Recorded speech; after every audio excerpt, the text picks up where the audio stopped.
When you are building a personal brand, it's not just enough to do a job. Your unique experiences, they add to your thought leadership and they build trust and credibility.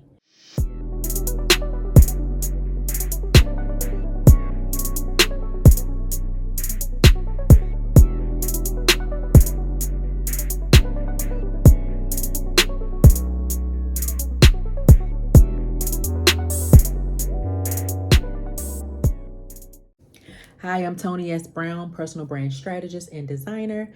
I help women executives and entrepreneurs build powerful personal brands that increase their impact, influence, and income. Today, we're going to talk about the real power of personal branding, and I'll share some real world examples of people who've used their personal brand to transform their careers, lives, and businesses. Most people are looking at personal branding the wrong way. They're chasing followers, polished logos, exciting visuals, and trendy content, but they're missing the bigger picture. Personal branding isn't about being popular, it's about being indispensable, undeniable, and unforgettable. Let me show you why with some real world examples. So, the first thing is that your resume isn't enough. Your resume is a collection of your education, background, skills, awards, and your experience. But that is not all that your personal brand is about. It's not just about something that's on a piece of paper. Titles like VP and director, they get you in the door, but they don't close the deals. Those terms are abstract when you're talking about a personal brand, which is attached to a person. You being a VP, a director, a manager, what does that mean? Being the VP of DEI or the HR director, what does that mean? It only talks about your function, but it doesn't involve the person that you are. Bozoma St. John, the former CMO of Netflix, a former top exec at Pepsi, and Forbes named her the #1 most influential marketing chief. She's a perfect example. She has held impressive titles, but what makes her most influential is her bold leadership, her authenticity, and her ability to connect with people through her story and being human. Her insights and her presence, they have made her a go-to leader, not just in marketing, but period. And it has nothing to do with her titles.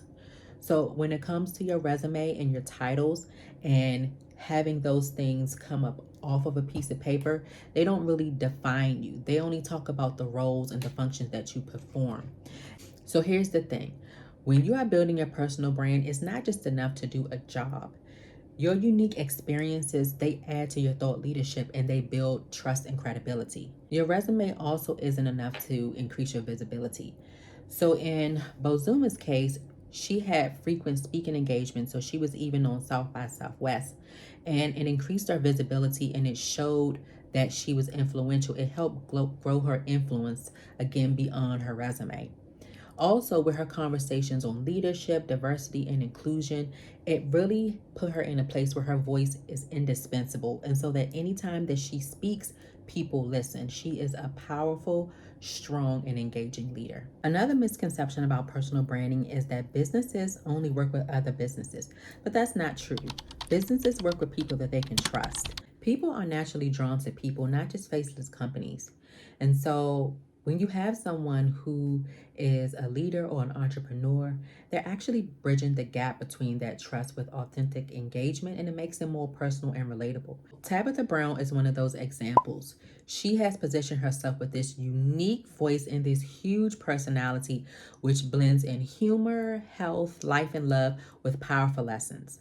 Everything from her books to her videos and even her products contribute to her story. She's positioned herself as a thought leader, but not in a traditional way. Talking to her always feels like your good girlfriend is talking to you. And so that's one of those things that when it comes to your personal brand, your audience, they want to feel connected. They want to feel like you understand them. One of my clients was inspired by Tabitha's journey. And so when we did her photo shoot, we made sure that we focus on those elements of her brand that showed her most personality, because she's a multifaceted personality. She's in fitness, she's in health, similar to Tabitha, and she wanted to expand on a speaking platform. So we wanted to make sure that we blended in her personality and her professionalism with her brand identity and her creative production. The last misconception that people have is, your personal brand is a liability. But I don't see personal branding as a liability. I see it as leverage and it's insurance. And so just imagine this. What if you were laid off today? How would you be able to pivot? Sure, you had that job on your resume, your skills, your talents, again, your awards and everything like that. But would people know who you are and what you stand for? Sure, you can go apply for a job and they're reading your resume. But recently, I had a conversation with a friend, and she said that on an interview, they asked her to define her personal brand.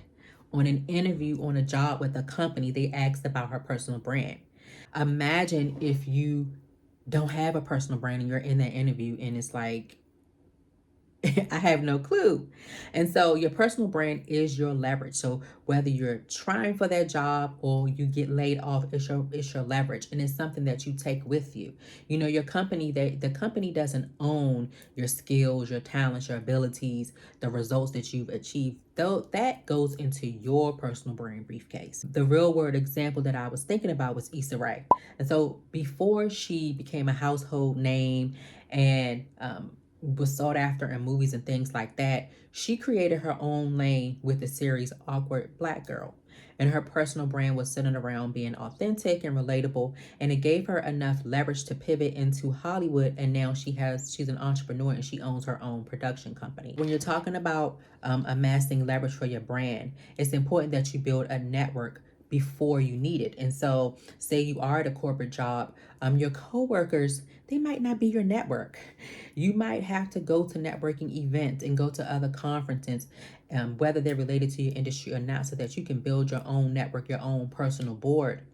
And so in Issa's case, she surrounded herself with her collaborators and people that believed in her before she was even famous. You want to showcase and share your expertise consistently.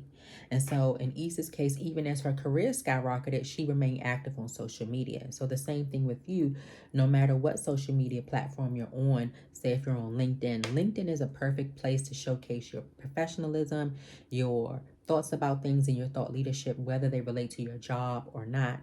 And in the case of you building your personal brand, that's part of it. People want to know what you think about specific topics, what your expertise is, what's your opinion. They want to know how you engage with other people. So make sure that you stay relevant in social media.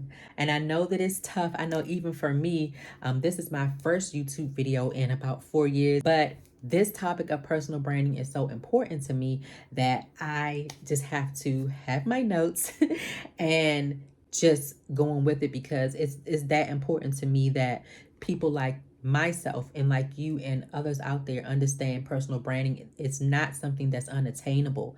You're already a personal brand. The thing is that you need to package and position your personal brand so that the best of you can be shown when you're out in different circles, whether you're in person or online. That's the whole point of personal branding, is to make sure that you're packaging, positioning, and leveraging. So when we're talking about leveraging your personal brand, even in Issa's case, when Hollywood initially rejected her, she pivoted and she built her own audience, and she proved that she was resilient when it came to her personal brand. And so you may have some hiccups in building your personal brand, but that doesn't mean that you can't still build one. Here's the recap. But personal branding isn't about chasing popularity. It's about being indispensable, undeniable, and unforgettable. If you're building your personal brand and you're trying to figure it out, let these examples be a way for you to see the possibilities and what you can do. It's not about comparison, it's about focusing and honing in on what you want to be known for. Also, tell me in the comments who inspires your personal brand and why, and what's one thing you're going to start doing differently today.